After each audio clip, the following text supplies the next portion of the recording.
બીનાસ જાયકામાં તમારા બધાનું સ્વાગત છે। ફ્રેન્ડ, શિયાળામાં આપણા ગુજરાતીના ઘરમાં કંઈક ને કંઈક વસણું બનતું જ હોય છે। તો આજે આપણે પણ એવી જ એક રેસીપી લઈને આવ્યા છીએ કે જે બહુ જ ઇઝી છે અને ખૂબ જ જલ્દી બની જાય છે। તો ચાલો શરૂ કરીએ આજની આપણી રેસીપી।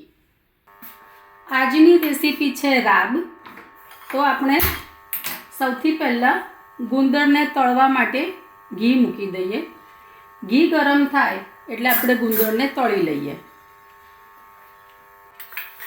આ ગુંદરને મેં થોડો આખો પાખો ખાંડી લીધો છે, તે આપણે નાખીને તળી લઈએ અને ગેસ ધીમો રાખવાનો, જેથી ગુંદર છે અંદર સુધી બરાબર તળાઈ જાય।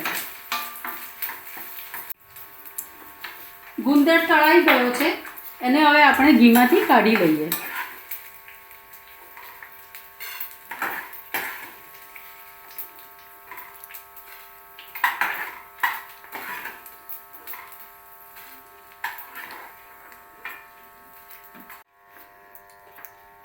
હવે આપણે જોઈએ આપણો ગુંદર બરાબર તળાઈ ગયો છે।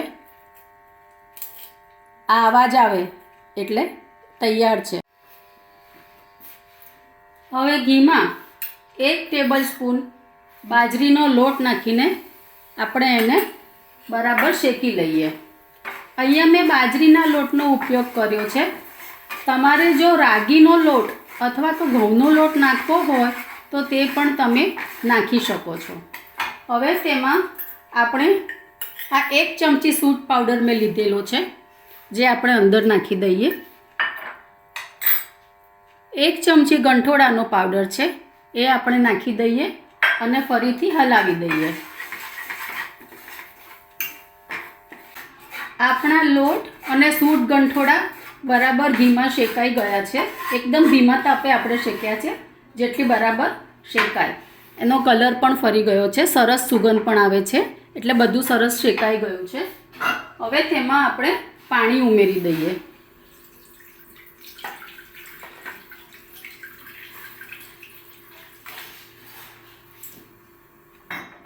અને હલાવી દઈએ।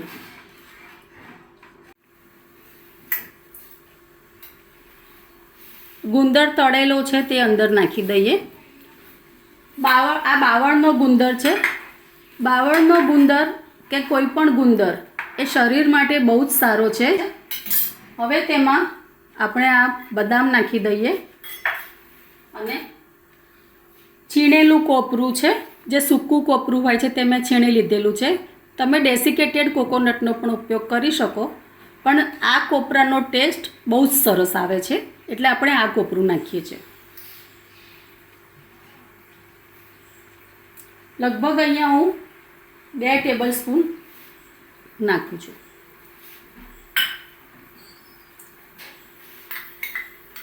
એક ચમચી આપણે ખસખસ નાખીએ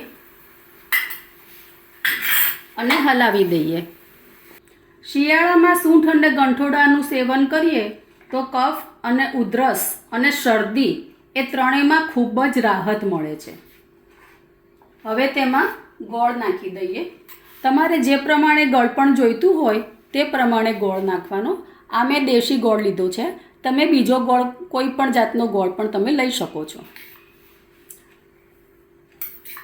અત્યારે હું આમાં 3 ચમચી ગોળ નાખું છું અને ફરીથી તેને આપણે હલાવી દઈએ અને ઉકળવા દઈશું। આપણી રાબ હવે તૈયાર છે। ફ્રેન્ડ્સ, આપણી ગરમા ગરમ રાબ તૈયાર છે। આઈ હોપ કે તમને આ રેસીપી પસંદ આવી હશે। જો તમને આ રેસીપી પસંદ આવી હોય તો તમે જરૂરથી બનાવજો અને બીનાસ જાયકાને લાઈક કરજો, શેર કરજો, સબસ્ક્રાઈબ કરજો અને નવા વિડીયોના નોટિફિકેશન માટે બેલ આઇકન જરૂરથી પ્રેસ કરજો। Please support Beena's Jaayka. Thank you.